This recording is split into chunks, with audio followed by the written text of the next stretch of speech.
Good day mga kamanoy! Share ko lang sa inyo itong bago kong nakainang restaurant dito sa Sydney. At malapit lang ito sa train station. By the way, ito pala yung kinain namin. Mixed platter. And did you know, $95 lang yan. Meron siyang pansit, lumpiang Shanghai, crispy liempo, inihaw na pusit at tilapia, 4 na barbecue, at shrimp with Cajun sauce. Grabe, napakasulit at good for 4 to 5 person na to. At di lang yun. Meron pa silang live entertainment every weekend. Oh man, this is a must-try restaurant. Mind you, marami rin silang mga iba-ibang food choices. At yun ang siguradong itatry ko next time. For the meantime, i-enjoy ko muna itong in-order namin. At para sa mga dessert lover dyan, ito itry nyo. Turon with ice cream at sigurado ko you will love it. Okay, Tam, si Manoy at si Manay enjoy na enjoy sa turon nila.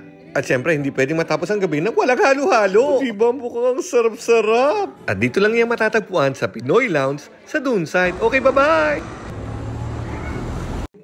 Good day mga kamanoy! Share ko lang sa inyo itong bago kong nakainang restaurant